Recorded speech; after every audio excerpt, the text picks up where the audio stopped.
Is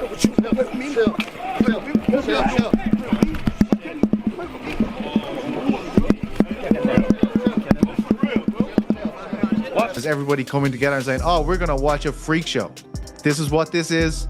We know what this is. It is absolutely mental, what we're going to watch here. It's different than because he views Jake Paul as a decent boxer. This is not the first time that someone has come out and said this. We've heard Terrence Bud Crawford come out and say that because of the size difference, Tank won't be able to hurt Jake Paul, and that Jake Paul could probably knock him out with one punch.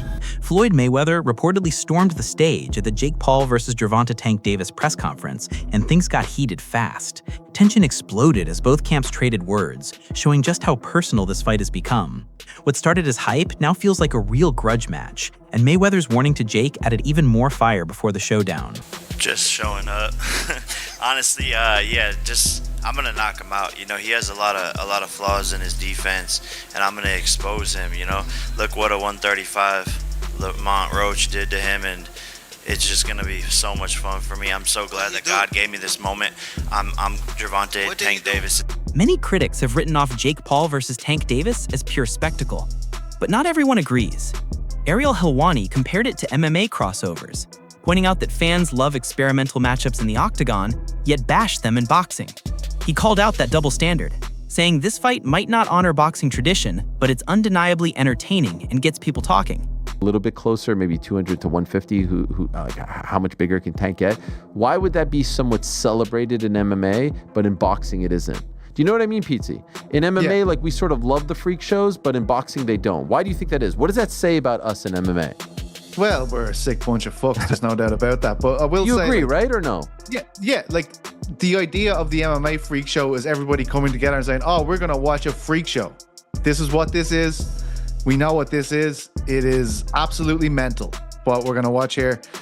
I think where people get annoyed with Jake is, like, you know, he even got me. You know what I mean? This guy is the greatest outrage farmer of all time. I saw his tweet and I was like, reading it, you know what I mean? And I was like, well, this is exactly what he fucking wants me to do. You know, like, this is every time I'm doing this, he's in the game of getting eyeballs, and this is ridiculous. As long as, like, you know, why do I like an MMA freak show? Why would I watch Eddie Hall in an MMA fight against Dylan Dennis? I'd be like, this is fucking ridiculous, and I have to watch it. That's the way I feel about Jake Paul and Davis. I will watch it. It's ridiculous.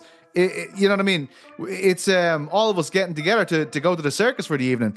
I think the reason why there's pushback against it when Jake does it is because Jake, and obviously tactfully, is going like, what are you talking about? This guy's a world champion. I took out Mike Tyson. He's a world champion. And then I'm going to take out Canelo and stuff like this. Like, he's winding us up. He's not agreeing to the stipulation that we're all agreeing on, which is, this is a freak show. This is absolutely mental. As long as we can agree with that, we can all enjoy it collectively. But do you not think he does agree to that? Do you not think he knows what this is? No. Floyd Mayweather later weighed in, saying the Paul brothers are doing their own thing, and that's fine, but Jake still hasn't faced true elite talent. According to Floyd, Jake's skills remain untested at the highest level, and stepping in with someone like Tank is a completely different story. Like I said before, they know what they're doing.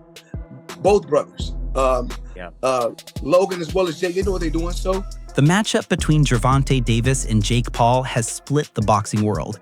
To some, it feels like a step away from real boxing, especially for Davis, a proven knockout artist with a serious legacy. Many fans who followed him from the start feel disappointed, seeing this as a detour from greatness rather than a test of skill. People think that Tank ain't gonna knock out Jake Paul. Like, bruh, I'm gonna tell you exactly how it's gonna go. Jake Paul will go in that ring thinking he has the upper hand, he has the reach, he has the weight, and he gonna go in there confident. Yeah, he might stun Tank a little bit, but I'm gonna tell you, he gonna underestimate Tank. That's exactly what's about to happen. He's gonna underestimate him and his size, and he gonna get crushed. I think this right here is what's gonna end Jake Paul's boxing career. I think that Jake Paul, when you sit here and think about it, the people he fought, I'm not saying they wasn't real fighters, but they just not no Tank Davis. Buddy, I'm telling you, I don't think this is scripted. I think, yes, this is for money, but I think it's like, hey, at your own cost, go in that ring. Y'all know the weight difference. What's gonna happen is what's gonna happen at the end of the day. I think Tank really go, drop him. He ain't gonna understand, Jake Paul ain't understand how, but he's about to see it. And on some real stuff, I think Tank setting Jake Paul up. So I remember when Jake Paul went up against Tyson. He said he need to fight me. Like, I want to get in the ring with Jake Paul. He disrespected the boxing world by getting in the ring with Tyson and embarrassing him. And, you know, Tank really messed with Tyson. I think he setting him up, bro. Mark my words. I think he like, yeah, come in the ring, boy. We gonna do a friendly, you know what I'm saying? You know, a match or whatever. We gonna get this money. He about to embarrass him November 14th. Just because Jake Paul think the boxing world's sweet. He think it's sweet. He think they about to keep taking it easy on him with these fights. All right, I bet you. How much I want to bet? Tank is setting him up. He's finna literally do him. Drama around this fight has reached every corner of boxing. Shakur Stevenson even got dragged into it after reports he sparred with Jake Paul. Fans turned on him fast, accusing him of supporting a circus fight. But Shakur brushed off the hate, saying it only fuels his motivation. Still, the fact that even other pros are being pulled into this shows how much noise this matchup has created. Like, I don't want no boring Tom and Jerry fights. He came out with a Tom and Jerry hat. And then he fought in a style that is not sustainable for him. And it's not, again, for me, it's not sustainable because fighting like that, if you do that with the wrong one, you'll lose. If you fight how you fight, okay, it's going to be harder to win. But you're putting your own self on the chopping block, trying to appease the crowd or not be Tom and Jerry. It's not sustainable. And even in the Zepeda fight, he got rocked back with a jab and fell into the ropes like that. So you could say I wasn't hurt and all that, but it's still a bad look. It's a bad look. People always talk about Tank, the knee, hair grease thing, but what about Shakur getting rocked into the ropes from a Zepeda jab? Even if you were off balance, you're supposed to be light years ahead of Zepeda skillfully. So to me, that still looks really bad. Like, I've watched 50 fights from Floyd Mayweather, and he's fighting way better than Zepeda level. And Canelo and these guys, they're not punching him into the ropes and he's staggering back. The optics of it look bad. So back to it, Shakur, I feel like he's trying so hard to look unbothered, but he always replies to it so you could tell he's bothered. He's like, man, I got him so mad at me. And I personally, I don't prefer that when people do that. Like, for example, Shakur's like, man, I got him tuned in and thanks for the support. Bro, they're not really supporting you. They're all the comments underneath you saying whatever you said about I get to pick Jake Paul's brain and work with him and all that. Most of them were negative. So you're trying to, like, it's so weird because it reminds me of when drama around this fight has reached every corner of boxing. Shakur Stevenson even got dragged into it after reports he sparred with Jake Paul. Fans turned on him fast, accusing him of supporting a circus fight. But Shakur brushed off the hate, saying it only fuels his motivation. Still, the fact that even other pros are being pulled into this shows how much noise this matchup has created. Because he views Jake Paul as a decent boxer. This is not the first time that someone has come out and said this. We've heard Terrence Bud Crawford come out and say that because of the size difference, Tank won't be able to hurt Jake Paul, and that Jake Paul could probably knock him out with one punch. We've seen Shakur Stevenson's words say that this is a clown show, that it's a disgrace to boxing, that it's something that he doesn't want to be a part of, but then do everything he can to be a part of it by turning from 3-division world champion, former unified champion, and turning himself from that into a damn sparring partner for Jake Paul. So people's words, people's actions are showing that they really, really deep down like this fight. And now you can add Devin the Dream Haney to the list of fighters. And I just find it funny because here's the thing. I disagree with him. I am only interested in this fight because, number one, I'm a diehard Gervonta Tank Davis fan. And number two, I don't really like Jake Paul at all. So I would like to see Tank Davis knock his block off. But as far as a competitive standpoint, as far as thinking it's a good fight, as far as loving the fight, nah, bro, I think it's a trash-ass fight. I think Tank Davis is way too good, way too skilled, way too talented to even allow Jake Paul to share the ring with him. That is my opinion. And so as a result, my pick of the fight or my overview and analysis of the fight is the same. If it's a real fight, if this is something that Tank Davis is taking serious. Former world champ Keith Thurman gave a more grounded take. He said the same fans criticizing Tank are the ones who'll still watch him fight. Thurman believes that controversy keeps Tank relevant and proves his drawing power. Love him or hate him, people can't look away, and that's exactly what sells tickets and keeps boxing alive. First off, don't watch Tank. Don't do it. You know what I'm saying? You support it, then what you doing? You can't not support and support at the same time, right? So if you're a boxing purist, then this fight with Roach is really more for you. It's going to be more up your alley, you know? If you just like all entertainment, all fights, all hypes, all everything, then you're going to want to tune in to the Tank and Paul show there, you know, because that's all for entertainment. What is it? For entertainment purposes only, right? It's just say like somewhere in the small print of the promotion. For entertainment, don't do this at home, kids. You know, Disclaimer. Yeah, disclaimer. For entertainment purposes only, you know. So, it's money-making purposes only.